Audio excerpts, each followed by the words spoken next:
podcast in Jesus, openness, and encouragement. Welcome to the Encouraging Thoughts with Tommy podcast.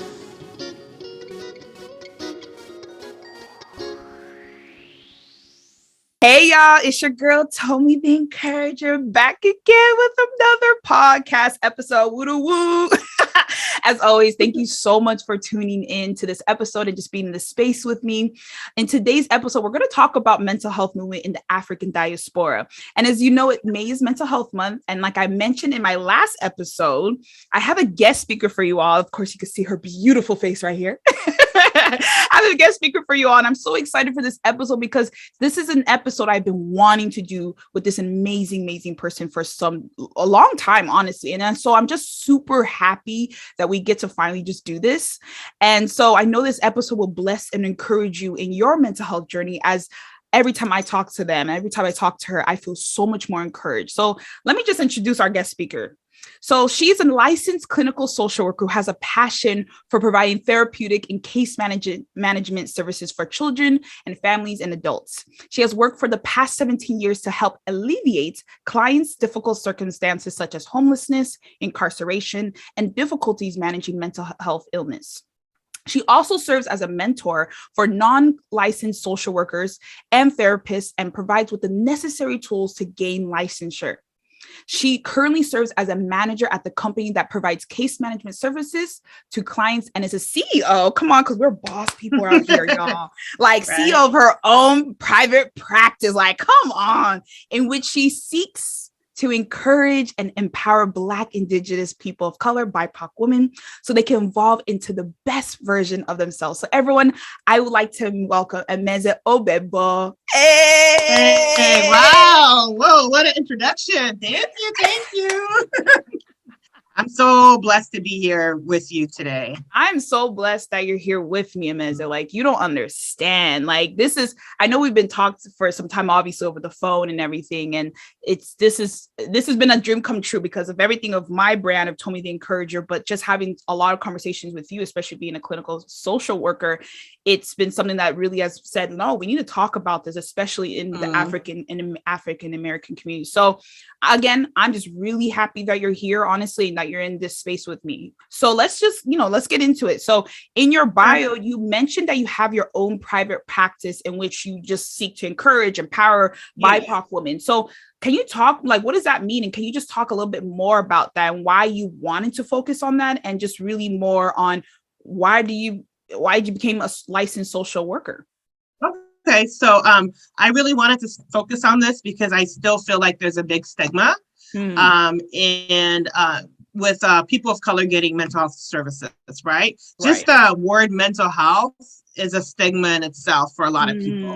And so sometimes when I think about mental health, I think of more of like mental wellness, because we are all physically we all sometimes have physical ailments and we strive to be physically healthy, right? Right. So I think as we strive to be physically healthy, I think it's also important to be healthy in terms of our mental health. Right. So I kind of like the word mental wellness versus just mental health as well, because that's the goal, right? To strive for mental wellness. Yes. And so I think one of the reasons that I wanted to kind of do my practice is I like the idea of seeking services or like having someone go to therapy who looks like you, right? Come on. So there's a way to get like a connection that may not be initially sought if it's someone who's not of color. Right. That's not to say someone who doesn't look like you can't provide therapy and all that. But I think having someone that looks like you, it kind of, maybe you feel like you can relate to that person. And also there are times where they know about your culture maybe a little bit better. And so you're not also educating someone about your culture. They just kind of know, right? And also, I have worked with a lot of different people. Like I've worked with kids as old as 4. I've worked with adults as old as 65. And I worked for an organization for almost 14 years, right? Before I decided to start my practice. And when I was thinking about starting my practice, I was really looking at like, well, where do I want to start? Right? Because I can work with little kids, I can work with teenagers, I can work with families, anything, right? And so I really thought about like what part of my life did I feel the most impacted, right? And for me, the part of my life that really I felt really impacted was like the ages of 18 through 27, right? Right. 18, I went to college. So this is like the first time that I was away from home. And my Nigerian parents came to campus like the first couple of weeks, bringing the pounded yam and egusi or jollof rice over the weekends because they wanted me to remember my culture and have that food, right? Come on, African parents. So that was like kind of being separate from them. That was a struggle, right? Yeah. And then I remember just like, I had my first serious relationship, right? And that's another transition, right? And then I had my first serious breakup. That was difficult for me, right? And then also just leaving college and starting my adult career. That's a transition.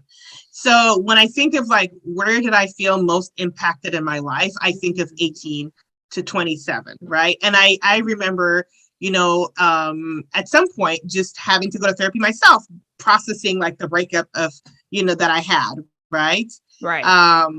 My parents were on one side with the breakup and I was on another side. And so I remember that part in my life was the first time where some of my beliefs were not exactly the same as my parents. And being a Nigerian living in America, just having like different beliefs than your parents could be seen as intimidating and that you're not following the culture.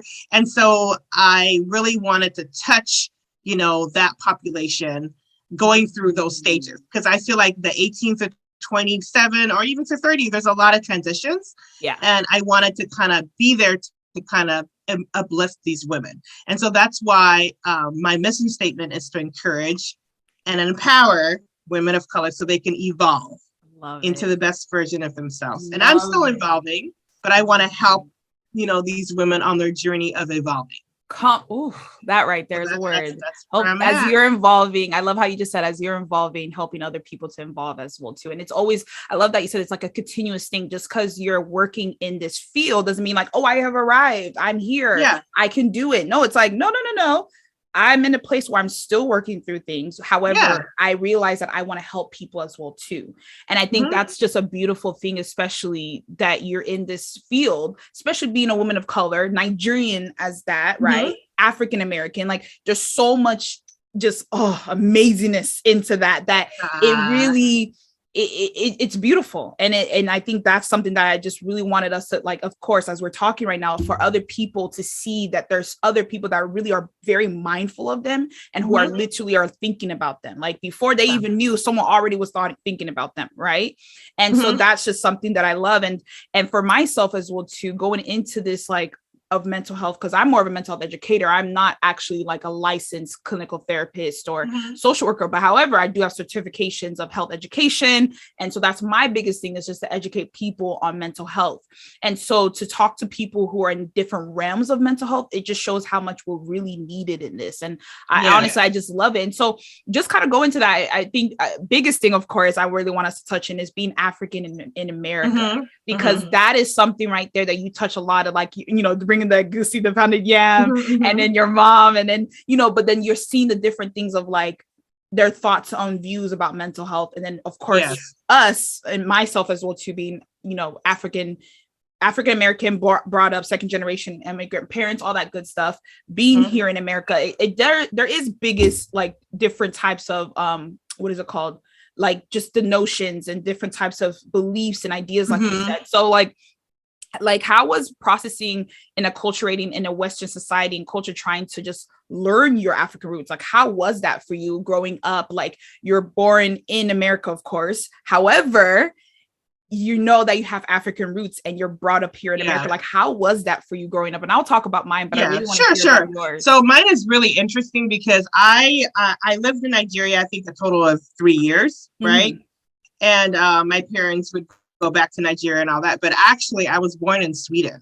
So I was born in Sweden and I lived in Norway, right? So I lived in Norway for about 9 years. Oh, wow. And on top of that, so the goal was for my parents, they got their education in, they call it Scandinavia. So Scandinavia includes, let me make sure I say everything so I don't get cut. So it includes Denmark, Finland, Right. Sweden, Norway, Iceland. I think that's everything, right? Okay.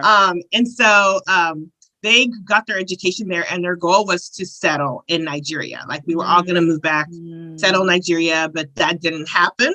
So we ended up going back to Norway at some point and then coming to the US. So when I was in Norway, I actually went to an international school. So I went to an international British school. And so in that British school, there were people, kids from different countries. So in my classroom, there were kids from Bulgaria, from Yugoslavia at the time. Well, Yugoslavia, Czechoslovakia, which now I know is Czech Republic, right? And Slovakia. So just people from all over the world. So my view has always been like, you know, a little bit of the Norwegian culture and a little bit of like an international identity with other people. Right. And then we have my Nigerian culture. So I'm coming into the US with these different identities, right?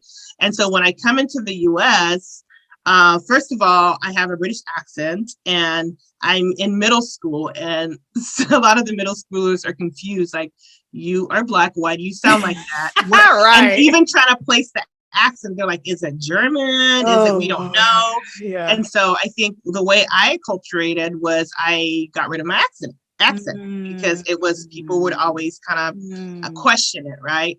And then also there's no, let's see, at the time, I know now there's the whole like connection with Africans in the diaspora, but it wasn't as that way when I was growing up.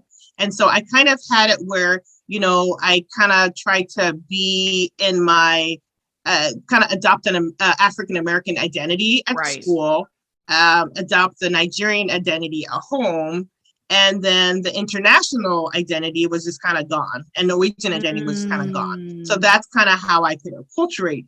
And so there were times when my parents would want me to dress a certain way, go into church and all that stuff. And those were times when I felt shamed, right? When I was growing up, because I would go to church and then the priests were like, oh, you have a wonderful costume on. And it's like, no, it's not really a costume, it's my clothes. Right. And I actually had an experience where this is the priest that I always would go to, where like I wore my Nigerian costume and it's like, welcome to the church. And when I would not, it was like, oh, hi, Ameza, how are you? And it's like, but I'm the same person, like. Right. So, yes. So just kind of missing all that. So yeah, it definitely was, you know, I don't want to, you know, like if I had my Nigerian identity, I just wanted to be at home. So if we had food, we'll eat the egusi, we'll eat the jollof, we eat all that at home. Yeah. But if we go out, it's like, no, I don't want to have a potluck and share this food with anybody at school or elsewhere, because people would question it and not understand it and possibly disrespect it. So that's kind of how it was growing up. And you honestly, Ms., I feel like we have in some sense the similar story, because that's the same with me. And just kind of for people to know, like when we talk about acculturation, it's really just adopting whatever, let's just say, country that you're in, that you're living, and you're adopting that society's culture and now adopting as your own, and almost in some sense, like almost assimilating and culturation, two different things, but it's like you're still having your old culture, but you're trying to adopt also a new culture, right? And so this is where I totally agree with you, where it's like these two clashes of different cultures, and you're kind of like, which one I go? Where do I go? And it's just this place where it honestly sucks, because it's like, for myself growing up, it was always this thing of like not really truly fitting in. And just feeling like, okay, so I have, of course, like you said, the egusi and then your African parents and all that great stuff. And at home, you're like, yes, Naija. But then when Naija, right, Naija, everything. But when you're outside, because the society and more growing up, a lot of people didn't welcome that. And it was just like, oh yeah, I'm African American. What's up? What didn't even like, I was like, Nigerian for where? Like, honestly, like I didn't do that because I was getting made fun of, being bullied for that. Right.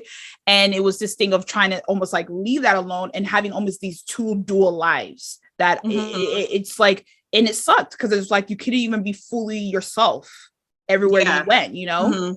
And it does, and it's just something that I think for anybody can really mess with someone's mental health, honestly. Can really hit people's mental, because it's like and it's not even just about the coreness of who you are, but of course we're in a place where there's race, ethnicity, right? That's a huge thing of people's lives. So for us to feel in a space where we can't be our full authentic self and we have to hide, you start kind of feeling depressed. You start feeling like, what the heck? Like, why can't I be myself? Why is it that I say I'm Nigerian and you're already saying horrible words about Nigeria? Oh, you guys are poor. You guys are this, you that. It's like, no, you don't know the whole history. And mind you, for myself, I didn't fully even know the history. I know, like, growing up as well too, I was still trying to figure out like more about Nigeria. So I didn't even really welcome even so much of that, because again, Western world was like, oh, Africa bad and America the best, you know, like that.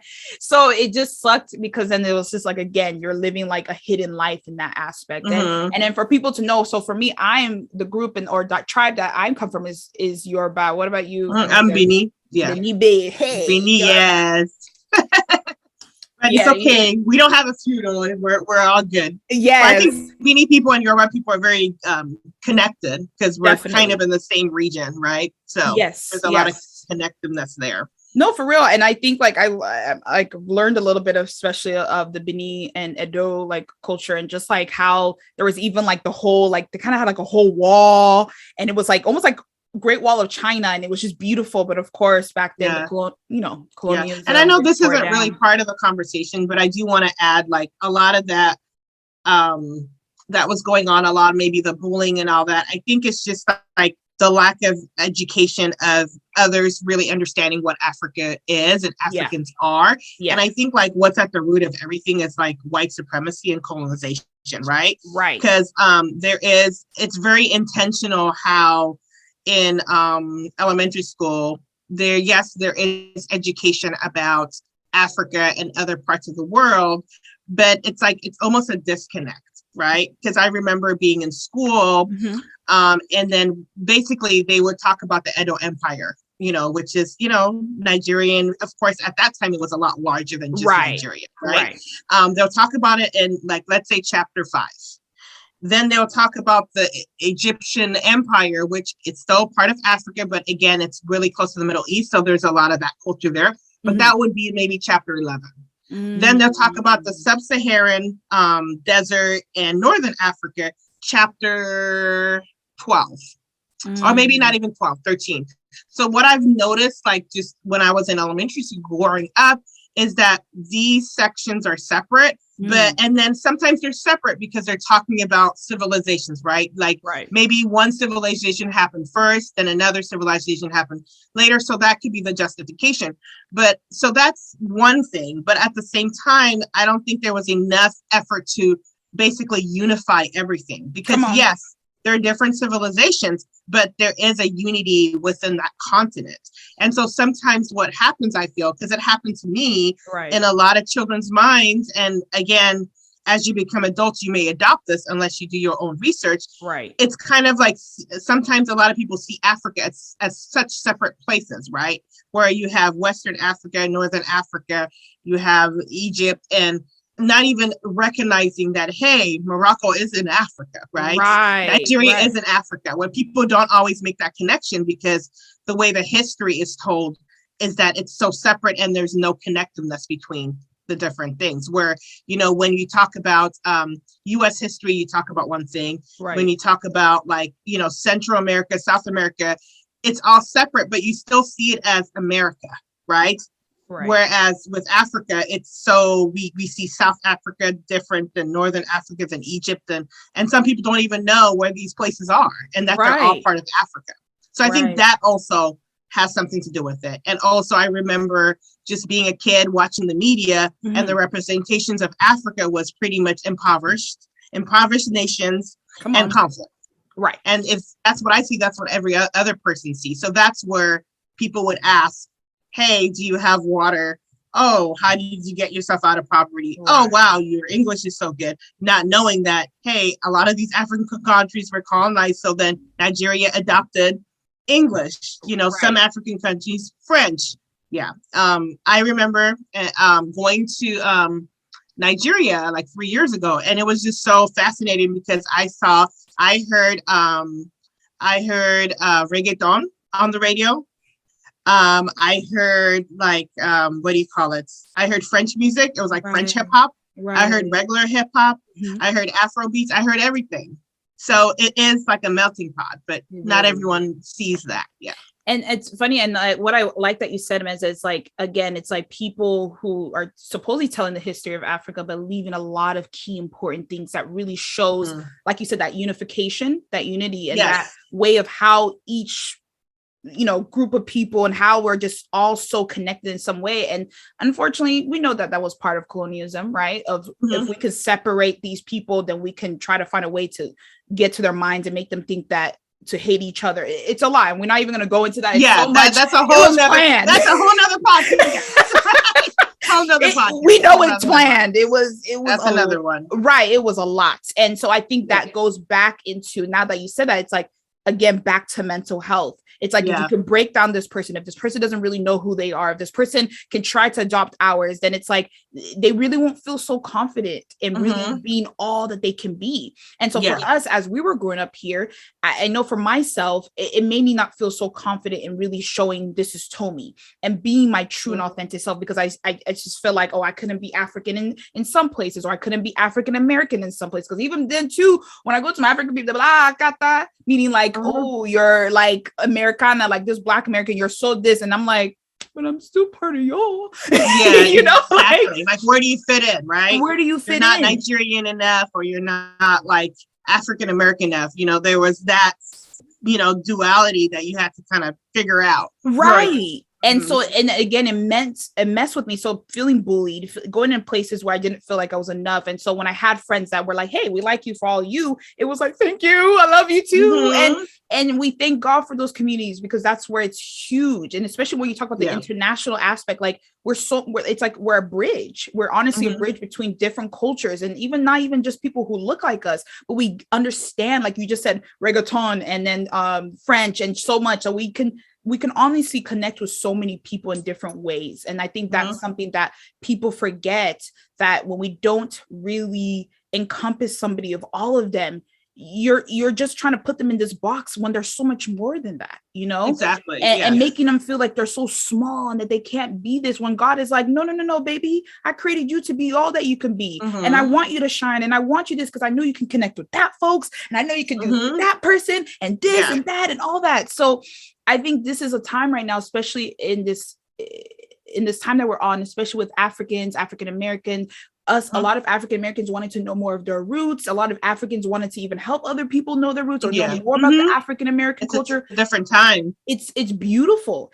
And now we have people, especially in the African community, wanting to seek mental health, right? Yes. Wanting to go into it. Because for me, there was always this big stigma. And so I want to kind of get into more of that. And so I want you to explain, because you're the social worker. So like, can you explain about stigma, and how did mental stigma affect you growing up? And I will explain myself as well too. Sure. I think in general, just stigma is just kind of like where something is not popular, not like the popular opinion. And as a result, like if you seek something that not everyone is wanting, you get shunned, you can be shamed and all that. And so, growing up, I think the messages that I got from my family was that, if things happen, let's say if things happen that are difficult, then you talk to your family about it, right? And so there have been times in general, like all of us experience different emotions other than happy, right? So there have been times when I'm sad, anxious, angry. And so it's kind of the message that I got was, I need to talk to my family about this. Yeah. And but then if there were times when I did not want to talk to my family about it, because again, growing up, my parents were strict. So I thought, well, if it's something that I felt like maybe I was at fault at, like I wasn't sure if I needed to talk to my mom or my dad about that. Right. And so then the message that I got, like, well, if I can't talk to my family, then I can't really talk to anyone. So when you don't get your emotions out and you don't talk about it, you don't process it, you don't write about it, then you internalize it. So they stay inside. Right. And so that's kind of how I coped. I just kind of like stayed inside. And I remember being a child and just really like the mission was like, I need to be the best that I can. Right. But then to the point of like almost perfection. Right. Like I need to have straight A's. I need to be the best. I was an athlete. I was in cross country and track. So then I need to be great at that. Mm-hmm. So if there was a time when I wasn't great at something, right, then it would be, oh my gosh, what is wrong with me? And then it reflected, like, I kind of questioned myself, like maybe there's something wrong with me and I'm not good enough. And it goes back to myself. And so the other thing too, I get the message that I got growing up was that the other thing too is, like, if you're struggling and if you can't talk to your family, then you talk to God about it and you just pray about it. Right. And so the message I got was just kind of like, if you pray, then God will just answer your prayers. And so again, with that, the message I got, well, if I was praying and things weren't getting resolved and I was still angry, still frustrated, then maybe there's something wrong with me again, because God isn't answering my prayers. So what am I doing wrong that he's not answering my prayers? Right. Yeah. So that's all the stigma that I had. And what I've learned just being an adult, going to say, I've gone to therapy too, and also being a therapist is one, not to have that stigma. Because again, going to therapy, if you are a therapist, then that's okay, right? Because it's okay to go to therapy. It's like the normalization of therapy. And it's kind of like, if you've never gone to therapy and you're a therapist, then there's things that you may not be able to understand about the process of therapy because you've never gone. Right. So not to say you have to, but still, like, even among some therapists, there's still the stigma of like, oh, I don't know if I need to tell people that I've gone to therapy.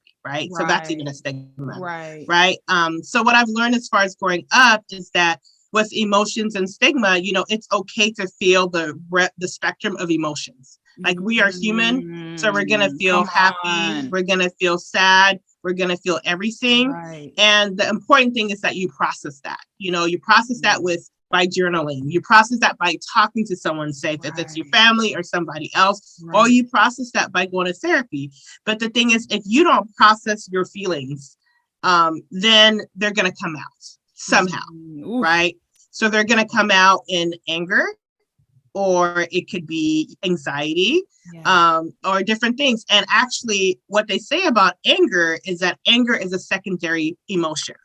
So usually you are not just angry. You're usually, maybe you're frustrated, right?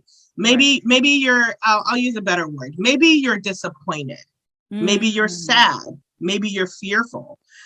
But when you're sad, fearful, and all that, and you don't process those feelings, then sometimes it comes out as anger because you haven't processed that. Come on. And if you think about an example, like, let's say, an example that I could think about is, let's say growing up, you were involved in sports, right? And your dad always promised that he was going to attend your meets, but he never showed up. This is not my experience. I'm just giving an example. Right. Yeah. Just so you know. Yeah. And so let's say, like, the first time he doesn't come, you're disappointed. Then you're disappointed. Then you're disappointed. But you're just kind of keeping all that inside and you're not telling him. Right. So maybe then the fifth time he doesn't show up, you just go off on your dad about, like, you never show up. Well, that's because you were disappointed and you never processed it with him or anybody else. So now you're just kind of attacking him. So that's what happens when you don't process your emotions. And actually, I will not go on a tangent, but I'll just kind of say, a lot of times when people do bad things to people, right? Yeah. When people hurt people in different ways, a lot of that has to do with unresolved feelings and unresolved trauma. Yeah.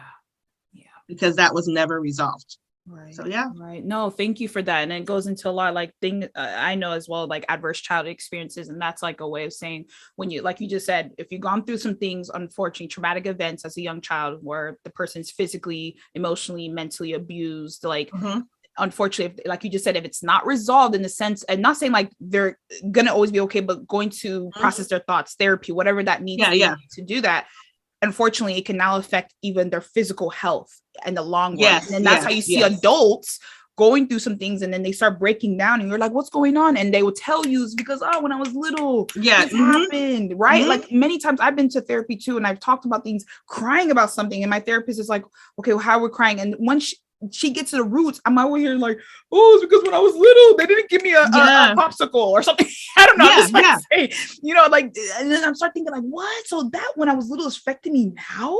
I thought I got over that. But you're right. It's like unresolved things. And that this is where it's really important that we talk about these things, especially in the African American and African community, right? Exactly. And I think for me, myself, when I think about stigma, I think of like a negative connotation about mental health. So like when I used to educate a lot to like young people, I said, we will say, let's just say Susie, right? Susie is bipolar, so she's crazy. And I always tell them, where is the stigma? Where is the stigma? And then all the students will say it's in the crazy part, because Susie has bipolar disorder, we're now deeming her as what? Crazy, right?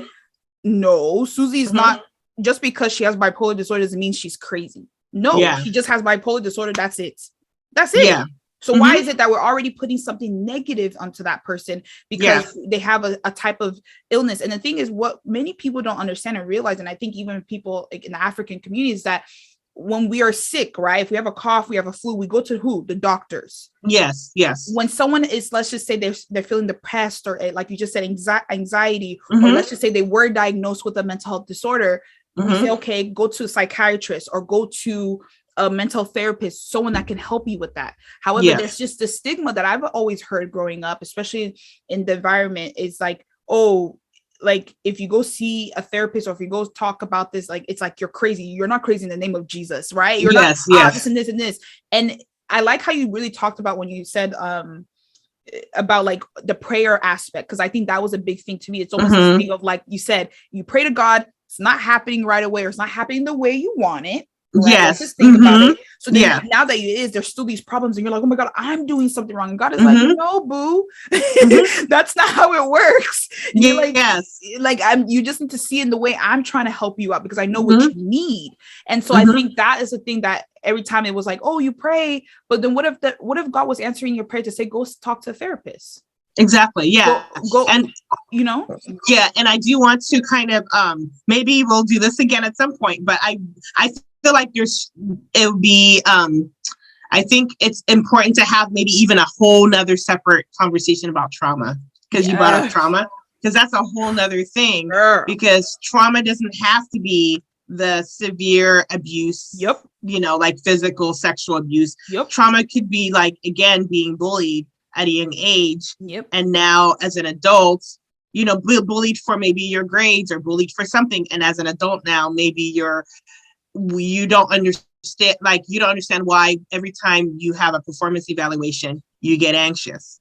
Maybe that anxiety has to do with being bullied for, you know, your grades at a young age. So trauma can present itself in so many different ways, and it's not necessarily the the sexual abuse or even traumatic like accidents, right? Where that's what people's mind kind of goes to when it comes to trauma. So, you know, if you want me back, I'll be willing to do a whole nother thing on want trauma. You back. That's a lot of other layers, right? So, yes. Well, I don't know what you said. If you want me back, girl, yes, we want you back. All right, are you okay? If I beg, I said like, hey, well, okay. Like what? You are coming back. Yes. So I do want to talk about the whole prayer and like I think with prayer, I think it's important to discern like what God is asking or what God is telling me, right? So I think a lot of times, a lot of people have this kind of notion that like when I pray, I'm going to see God's voice telling me this is what I need to do. I'm going to see it like, you know, as I close my eyes, or I'm going to see it as in my dream or something. So for a lot of people, this does happen to a lot of people, right? But then for some people, it doesn't happen. So I think a lot of times when it doesn't happen, then people question like, well, is God really hearing me and all that? And I think the important thing is to really be open to like how, like what messages is God kind of putting in your mind, or what is he presenting in your everyday life that's showing that. So I'll kind of give a quick example. You know, we've all had relationships, right? So I had a relationship and I was unsure about where it was going, and I was really not sure if I needed to go and needed to stay, right? And so I basically prayed for discernment, like, you know, if this, and I was very intentional about my prayer, and I said like, if this is somewhere I need to be, God, please show me a sign, show me like if I need to stay or go, and show me if this is good. So I think in about 2 weeks, God showed me. Like something happened, an incident happened, and it was clear. Like, okay, you were like, this is this is who this person was. So I was left to like, well, I can either take this as a sign or I can continue to stay in the relationship. But he showed me. So if I make the choice to remain in that relationship, then I know what I'm going to, how that relationship is not going to fulfill me. So I made the choice to say, hey, I see where you're at and we're not really vibing the same trajectory. So I'm making the choice to leave. So he showed me, and then it was my choice to kind of take that or not take that and decide what I do with it. So that's kind of an example of, my discernment when it came to that relationship. So sometimes, maybe you're praying about a difficult situation and you're not sure what way to go. Right. And maybe you're watching TV and something comes up about BetterHelp.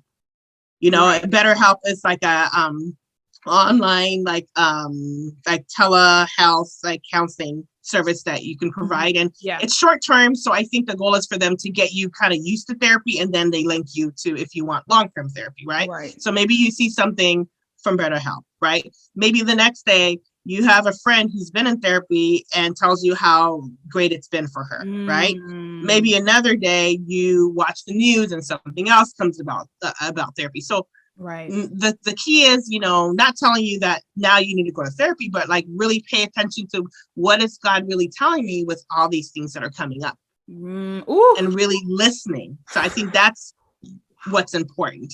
Wow. And I love that you said that. It's like, again, and that one thing I love about God, he does answer prayers. And that's why I want people to understand God answer prayers. And it might not be in the way you truly want it, but trust me, he's going to answer it. So it's like this thing of like, open your perspective to God's way. Because we think we know what we want, but honestly, I believe God knows more what we want. Yeah. And so we always, like you said, we get into this box and like, I has to be this way. And God is like, no, I know that thing and it's not going to be the best for you. Trust me. Trust what I said and let's go this way. And you know what, Amanda, like, honestly, I really take a heart what you just said about that, like really seeing what's going on and God open your eyes, because I've also been in that aspect too. I remember last year, and I would say this, like I had a panic attack, and it was the first, and I say it's the last time, first and last time I remember having a panic. Like, it's not fun, y'all. And if anybody has gone through that, I promise you, I'm here to say that you can get through it. And honestly, this is why I said community and therapy and all that stuff really helps with talking to God. But went through that, and I remember was in my room alone, feeling just really scared, shaking and stuff like that. And I remember I was trying to call some of my cousins because I felt like, that was my community and I trusted them, but they weren't picking up. Right. And I'm like, oh, dang it. Like still in that place. And then all I can do was just praying to God, like, God, I need help. I don't know what's going on. Why am I like this? Just saying this. And I just know him. He was just saying, call your sister. Mind you, my little sister, we live in the same place, live with my mom, and she's over there in the room. But I just felt like, because I was like, I'm the big sister, right? I'm the big sister. Yes. I'm supposed to be the one to take care of her. I'm supposed to be the one to help her. I'm supposed to be the one. I literally was like in my head, like fighting God, like, away. Like I'm over here shaking. I'm shaking with panic attack. And I'm over here like, what the heck? Why would I call her? I'm the one. He was just like, call your sister. You need the help. Call her. So I literally, in that time, I had to literally let go of all the ego, let go all that, being that vulnerable. I did not like it. I was in a very vulnerable state. Really. And then that's another thing too. Don't like being vulnerable, which I think we need to talk about that later on. But the ability to just be vulnerable at times because you feel like you're weak. And I just was like, I don't want to show that I'm weak in front of her. Like, and still in this panic attack, God is looking at me like, girl, you crazy? Like, you're in this space and you need to call. Yeah. And so finally I did. And honestly, it was the best thing. My sister literally knew what to do. She was just talking to me in this very nice, slow, calm voice. She was telling me to breathe in and out. She was telling me it's okay. And I was just like, wow, mind blowing. She was not my first person, but because I talked to God and he helped me to say, go get this person. It was best thing I ever needed. Best thing. Yeah, no, I'm really glad that you shared that. And I'm glad that you were open to say that. Yeah, I do want to say too that, I'm the eldest of my siblings, right? Right. And I remember a long time ago, like one of my brothers was just kind of talking about like growing up and kind of his perception of me growing up. Right. And just kind of like saying how I was the one, like I went to college, I went to a good school and all that, right? And kind of like looking up to me and following in my footsteps, like going to college, getting good grades, all that stuff.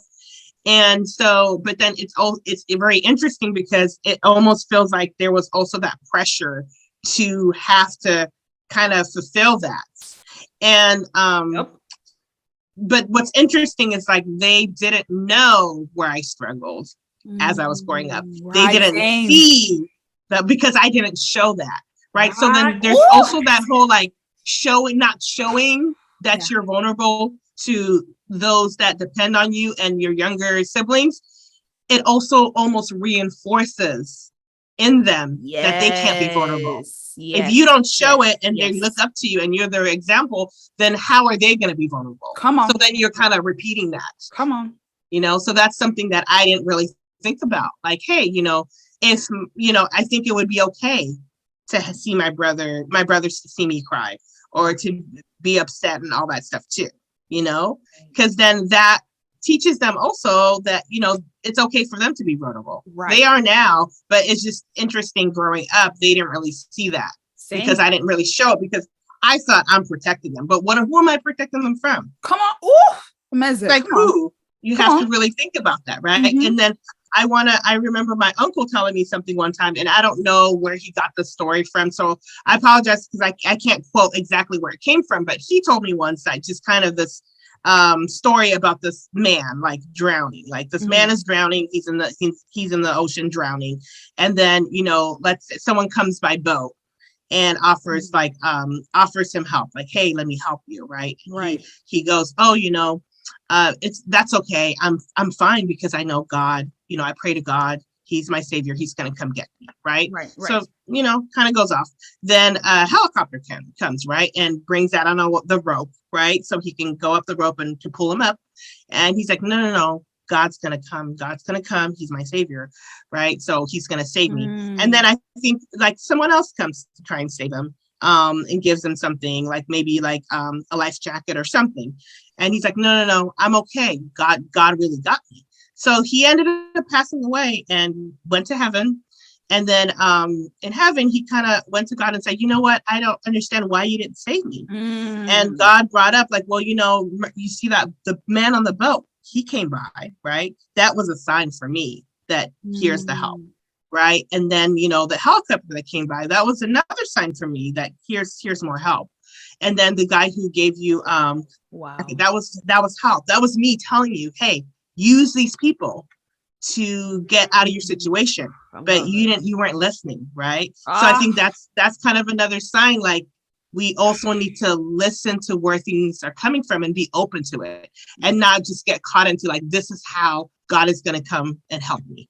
Right. And I love that. I love that you said that because I think that's the biggest thing as well, too. It's like, okay, you pray it. And then if you're, like you said, if it's still happening, something is going on, but not knowing that God gives us resources, he answers prayers. And so if you're asking for something, he's going to give it to you. But like you said, you need to be open to what he's giving to you and also have, like you said, the discernment, because not everything things are presented is of God, right? Because there's just some, you know, wild things right there. Yes. But at the same time, like you said, when you have that relationship with God and you're talking with him and being wholeheartedly, he's going to tell you for sure.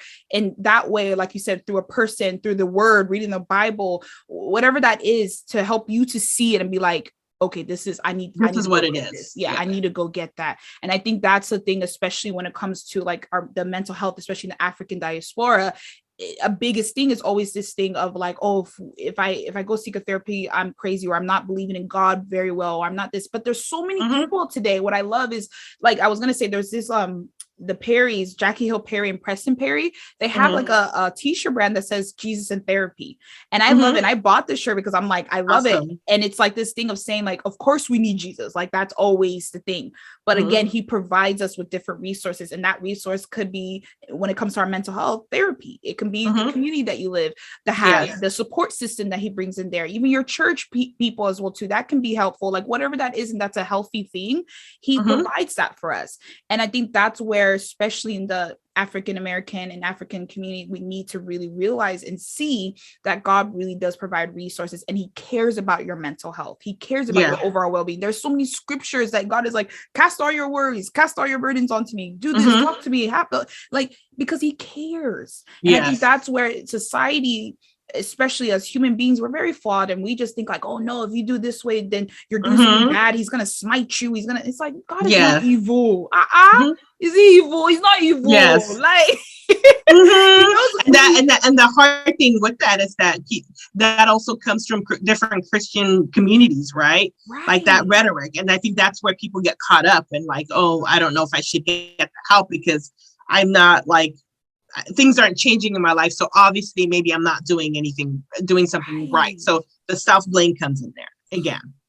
Right. Yeah. And then it just sucks. So I think as we're talking about this, it's like, obviously we just need to do better. And I think us having this conversation between you and I, Meze, and other people that I've having conversation with, we're starting to see this movement of people in the African American and African communities just really saying, no, I'm going to take care of myself. Because I know who I am, and I'm going to keep moving forward because God has placed me in this world to just be with him, to just shine, to do all these things. And because he wants me to be here, he's going to take care of me from head to toe. And I think that's something that we just need to keep realizing and knowing that God cares about us and he has these resources and he's not going to leave you just hanging. He will never leave us. He never leaves us hanging. He doesn't. It's just for us to see where he's trying to help us to see and check in our heart and making sure that anything that's anxious in our heart, he brings it up to light and says, okay, let's deal with that. Let's talk about that. Why do you feel this way? Why are you jealous? Why are you hurtful? Why are you? He's like, okay, let's unpack that. Like a therapist. Let's unpack. He is. He's a therapist. Like I have times I'm in my bed. And I'm like, Jesus, so you know how like that one person did this to me? I really didn't like, he's like, but you did this too. And I'm like, yeah, well, but like, you know, but and at the same time too, like God is very, he has a lot to do, right? So that's why sometimes people are put in your lives to kind of help you too, right? But it's just like listening to that message. Yeah, listen to that mess. Honestly, oh girl, we can keep going on and on because this conversation, like you said, you have to come back. Like this is not okay. Good. I'm glad. Not just like one stop place and then you're like, okay, we're done. No. Because you said, there's so much stuff to pack into this that I'm like you said, the whole trauma and maybe defining what that means and really going more in depth. Yeah, what is trauma? What does it look like? Yeah, like now that you said it, even talking about what's risk factors, because this thing is like risk factors, what are the symptoms and that, how to get, and then of course we're going to talk about making sure before we end with you all, like a lot of the resources, because your girl Meze, she was not playing. She said, I'm not about to talk about all this and not give y'all resources. Because I was about to go on a whole nother segue to talk about trauma, but I'm like, that's gonna, derail the whole conversation. So I'm like, that would have to be a different day. Honestly. So like, honestly, Meze. So like, let's talk about that as well too. So like, just like a lot of the resources. So like, what are different types of resources that you have utilized? And for like, I will talk mine as well too, like that you have utilized and that really helped you growing up. And what are some self-care tips? Because I think especially in the African American and African community, our diaspora, we don't really talk about just different types of self-care because again, it's always this thing of like, I got to keep going. I got to hustle. Yes. And we're very like, especially in the African and Nigerian community, we're very like, I gotta be the one, the breadwinner. But we don't, when we talk about resting, we were just like, rest for where? What is rest? What is rest? Rest. Yeah. So, I think, again, if you focus on mental wellness, right? Like, how are you mentally well? So kind of, I think the biggest thing for me, being a therapist and, just working in social service field is just like being as you are intentional about when do I work? When do I eat? When do I sleep? Also, it's important to be intentional. When do I rest? Right. So kind of like carving out that time for yourself in your day. That is your time, so if your time includes going to the gym, if your time includes watching a soap opera, watching TV, watching Housewives, whatever it means, that have it be that. If your time includes going to the spa or even buying like one of those machines for your feet, whatever it means, like dedicate time. Like if it's 20 minutes, just 20 minutes a day. If it's up to an hour, great. But just your uninterrupted time. I know it's harder for people if you have kids and all that, but it's good to have, time with other people because a lot of people have their relaxation, or they like to be in communion with others. Yeah. But then so that's important too, but being still and just having time for you is also important as well. So kind of carving out that time, right? And I notice for myself, like when I feel more stressed out, it's because I haven't carved out that time, right? Because I'm going from one thing to another, right? And then also finding those people in your life. Like you may have some people who you can really talk to when you're going through things, like going through heavy things, right? But then maybe there's certain people who may not quite understand. Knowing who those people are, like knowing that, I'm going to turn to my mom when something is really hard, right? And I'm going to turn to this friend, but then this other friend, I'm just going to chop it up and talk about what happened on Love is Blind. I like that show, right? So kind of know who is in your life and who you can rely on, and I do want to talk a little bit about therapy too, because like, I think a lot of people have this perception that, I'm going to go to therapy because I'm in crisis, right? Like, oh, something's going on, something horrible is going on. I don't know how to manage it. I need to go to therapy. But therapy is also for if you're experiencing like different life transition. Let's say like you're a new mom, you have a new job. Let's say you move from DC to California. There are differences. It's hard. You're having a hard time. You can go to therapy for that. Let's say, let's say there's not even problems in your marriage. Let's say you're newly married and you're just adjusting to being married. You can go to therapy for that. Come on. Or, let's say like, you notice that when things get difficult in your life, like let's say you've had like a grandmother that passed away, or like maybe your mom might be going through some physical issues and you tend to just kind of ignore it and not want to deal with it, right? You can just go to therapy for that because you notice a trend and you don't want to ignore it and you want to be there for your mom. Right. So maybe going to therapy for that. So there's so many different reasons that you can go to therapy, and it's not just, oh, I feel like I'm in crisis and things are not going, like things are really dire and I have to go. No, it could be for different things. So again, it's adopting this mental wellness. Like, what do I need for myself to be mentally well versus like I'm, at my wit's ends and I have to get the help. Right. So kind of looking at it that way. I love that you said that, Emeze, honestly, because it's like, again, what do you need to move forward? And that's something I always talk about with people. It's like when we talk about self-care, it's something that's a healthy activity. Not because I think many times when you talk about I'm taking care of myself, but you see someone engaging in drugs or alcohol, it's like, no, actually, that's not actually helping you. That's actually hurting you more. Yeah. So I always tell people look into more that's healthy, like you said, like going for a walk, going for hiking. I like to dance to music. I'm always like dancing in my room, like like that is something I love to do. And I think it's really important for especially people in the African diaspora to engage in that. You don't have to do what everybody's doing, because many times we always think like, oh, everyone's doing this, I need to go. It's like whatever you like, keep doing it. It's unique to you. You're a different person. So don't feel like you have to be, if this is something different, if you like to watch a certain type of movie or this or whatever that, and no one else is maybe into that, like let's just say anime or whatever. Don't think something's wrong with you because you're into anime, like, And I think that's where it's really important as well too. And just really seeking that self-care and really making sure that, hey, I'm important. And one thing I like to always say too is that, because you talked about, I think like even just like helping other people and even the community thing. But I think many times like when you're trying to help other people, but you're not helping yourself. Yes. It's like you're trying to pour into someone else's cup, but you're empty. It's like, it doesn't make sense. It really make sense, right? It doesn't make sense.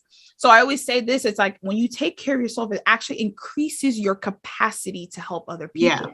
So it's almost this thing of like, oh, I have to do more. I have to do this for everybody. I have to do this. Like, it's actually counterintuitive. If you're actually taking care of yourself, like you said, taking a breather, resting, sleeping, not talking to anyone, whatever you want that makes sense for you and that's healthy, it actually helps you to help other people. So let's just say you're presented with a problem, you're able to think better. You're able to focus better. You're able to say, okay, let's do this. Let's go talk to a therapist. Let's go talk to a psychiatrist. Let's go talk to so-and-so.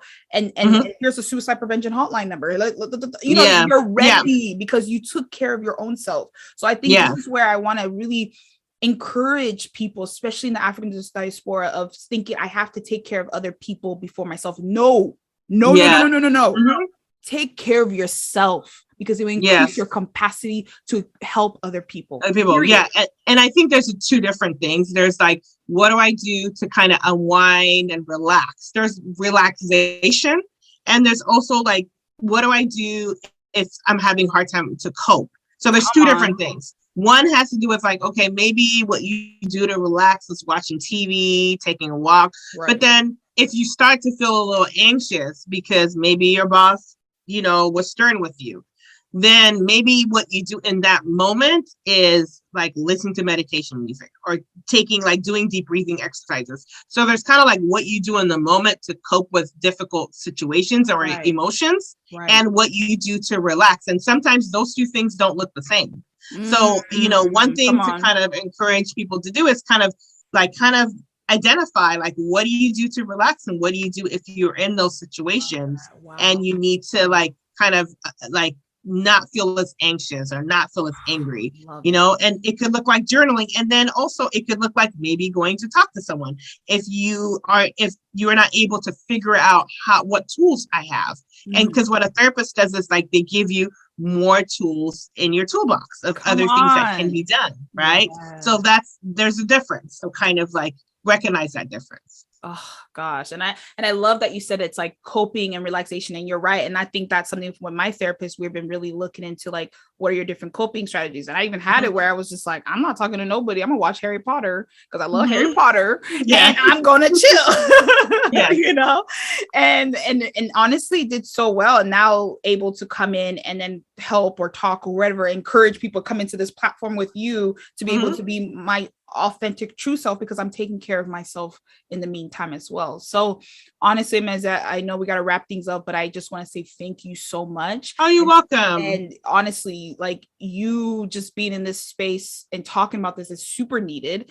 And I think before we wrap up, just what are like just a few words of encouragement that you want to leave, listeners before we head out? I think another thing to kind of think about, right, is to kind of like, if we can all as a community, as people, as humans, take the word should out of our vocabulary, right? Because there's a lot of like, I should have done this should have happened. And when you should, like, there's a popular word, I don't know who came up with it, but it's like, don't shit all over yourself, right? Don't shit on me, don't shit all over yourself. Come on, I need that. That's for word for me. Come on. Because again, what should have been, it's kind of like things are the way they are. It's the way they are, right? And so like, there's that thing about like maybe just looking at your situation and circumstances for what it is, right, without judgment, and then just identifying, does the situation need to change or not, and without judgment, right? Because when you should, then you're judging yourself, right? And that judgment comes with shame. So that's one thing, not to shit all over yourself. And I think another thing too is to kind of like, and I'm also working on this too, like in general, when it comes with life, like looking at life as a journey, right? Like when you think of life as a journey, then you're recognizing that life has ups and downs and mountains and peaks. Yep. When you think of it as like a step ladder, it's a lot more restrictive, because if it's a step ladder, then if things aren't going the way that you want it to, then you're going to fall and you're going to go up. Right. And that doesn't feel as good as a journey kind of flowing up and down and around. Right. So kind of like to think as life as a journey and not shitting on yourself, and just like knowing that, we all bring value to what we do. We're all special. We all bring value. We're all God's children. Yes, my faith is Christian, but I am, like my therapy is not Christian focused. Some people have Christian focused therapy, but mine is just kind of open to all. And I really, really, really want to like kind of like empower, encourage people to evolve. Right now, my focus is on women. At some point, as I expand, maybe I'll kind of expand my focus on, maybe kids, maybe families, but I really want everyone to kind of be the best themselves that they can be, even myself. So I have to put myself to that standard. So if I'm not living in my truth, then how am I going to really encourage and empower other people? So I'm always checking in with myself, making sure that I'm living my truth and I'm being as authentic as I can be for other people. So drops the mic. Like, what? And then honestly, I love it. And this is why we're our friends. This is why you're my sis, because we're on the same, we get each other.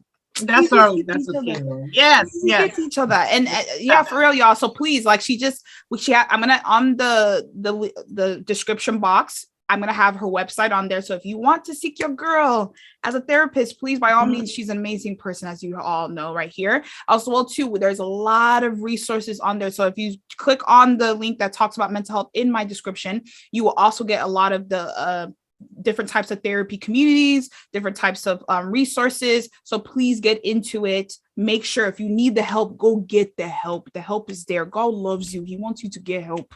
He doesn't want you to suffer. He wants you to get And then it. I think in that link, there's also just different apps. Like there's some free apps. There's some that you have to pay for. And so kind of like, and even the ones that you have to pay for, they give you a free trial. So you can check it out and see if it's something you really want, of just meditation, just different things that are more geared towards the BIPOC community. Love it. So thank you, Emeza. Thank you so much. And y'all, thank you for tuning in to listen. So as always, just continue to be your true and authentic selves. As you see us, we're trying to be ourselves. And so we want to just empower you all to be yourself too, because you're needed and valued. So continue to know that we're open, we're real, and we're anchored in Jesus. So yes, that's all for now. Thank you so much for the opportunity.